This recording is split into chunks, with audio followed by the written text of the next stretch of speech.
Today, I'm not going to do a scroll. I'm going to talk about one of the 101 Zen stories or something, I think they're called.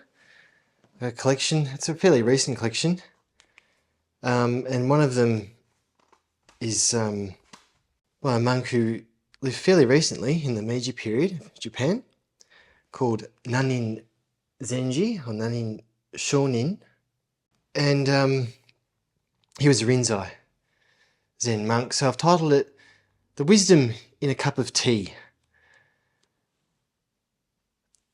We live in an era of polarised politics and distrust in government and news media. Conversations often fall into shortcuts, shaming, railroading and gaslighting those with different views, turning dialogue into battlegrounds of moral superiority. This shift is more than a political problem. It reflects a deeper crisis in how we build character and community. I'm a Zennial, bridging Gen X and Gen Y.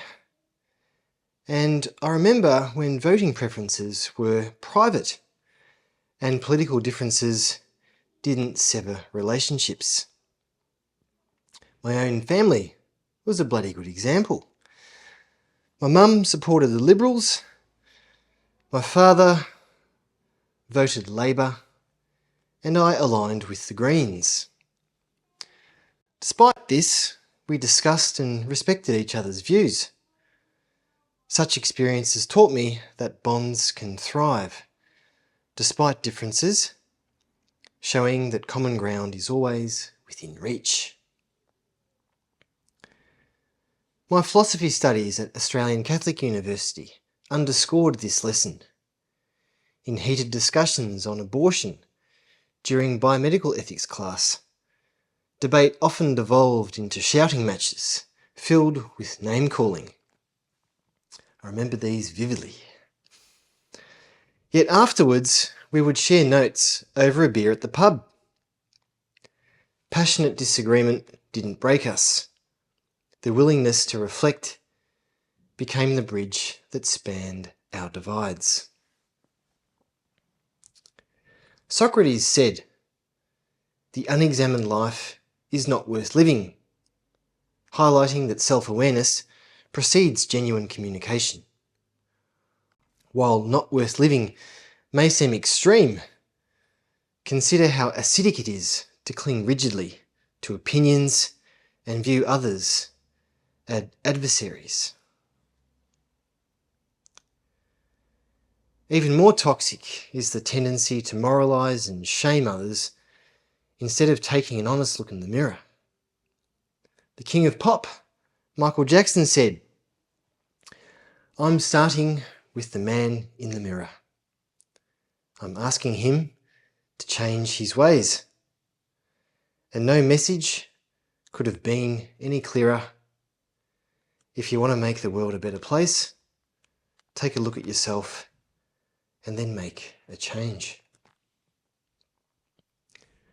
Self-reflection is a vital step in building connections because it creates the space necessary for connecting beyond mere opinion.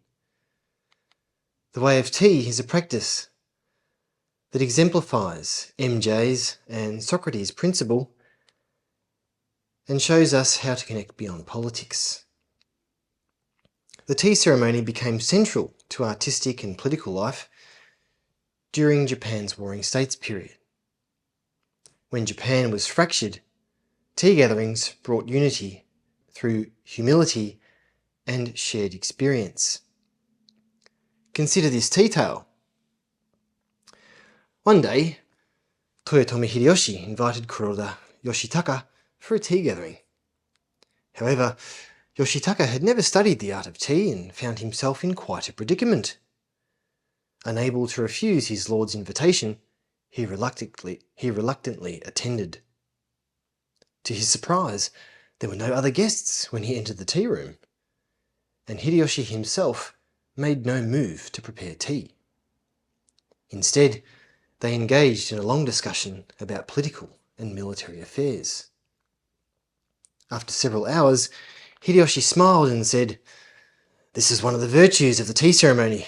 If I had met you anywhere else to have this private discussion, it would have surely aroused suspicion and led to rampant speculation." Yoshitaka, understanding the wisdom in Hideyoshi's words, smiled back and was deeply moved. From that day forward, he devoted himself to studying the tea ceremony. Imagine arriving at a tea gathering, pausing first to fold your overcoat and change into clean tubby socks, a gesture that respects the tea room's cleanliness and the host's care. This simple act signals that this gathering is more than mere entertainment. It is a setting for shared presence and connection. You admire a painting, breathe in the subtle fragrance of incense, and enter the garden. Stepping slowly over stones studded across a moss floor, the leaves above and earth below invite you to release worldly concerns. You arrive at the waiting shelter and contemplate nature. It embodies the awareness beyond thought.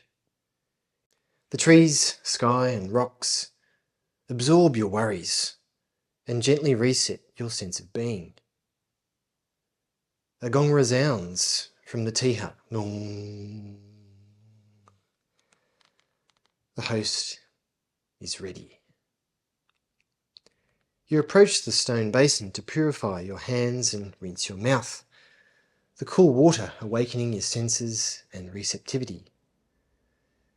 The tea hut entrance is intentionally modest, reminding you to set aside ego and status.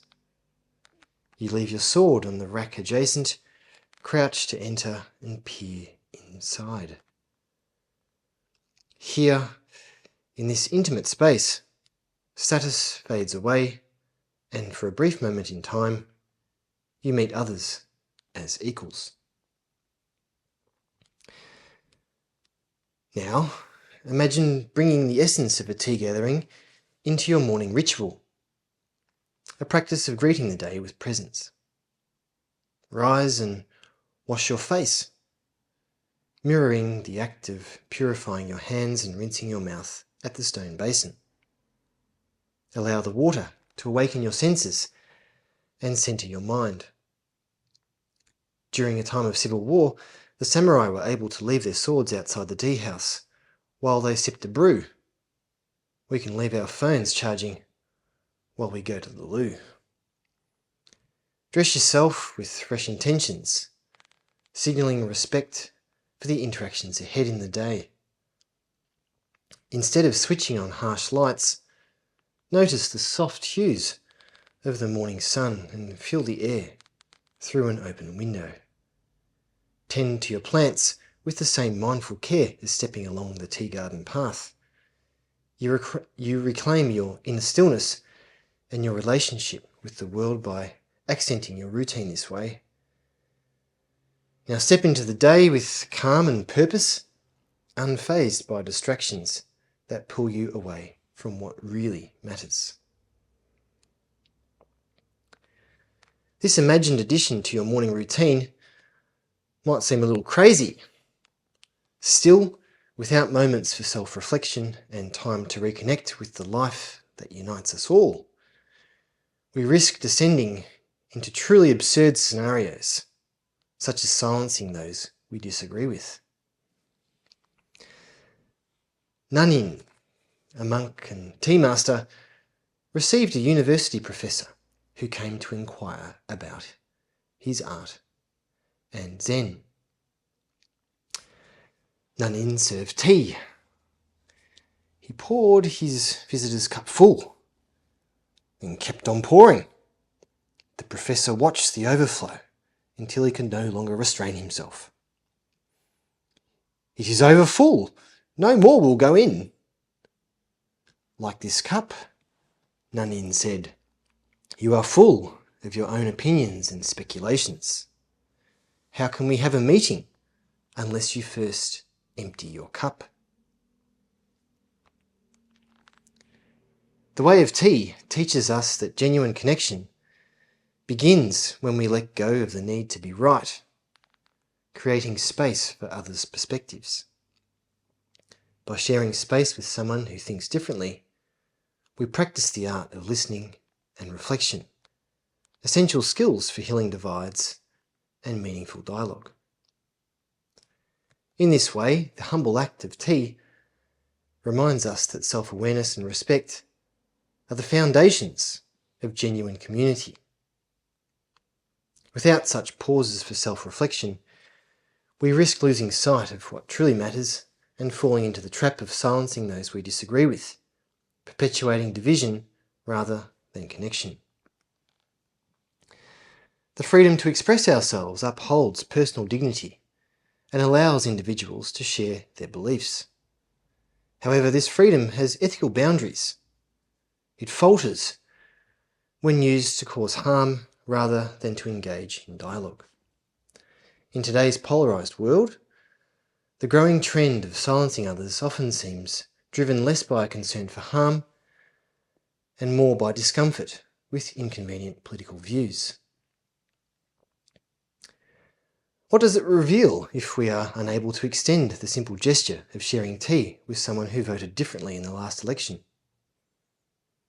The way of tea is the forgotten art of character building through self-reflection and honest communication.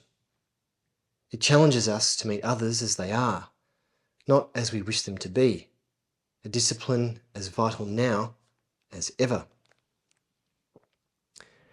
Integrating the essence of tea ceremony into our daily lives nurtures our character along with the fabric of our communities. Starting each day not with the rush of notifications, but with a moment of reflection and intention, invites us to see beyond opinions and connect on the level of our shared humanity. When we embody this practice, every interaction holds the potential for bridge building and meaningful change, whether within you or me. Cup of tea then?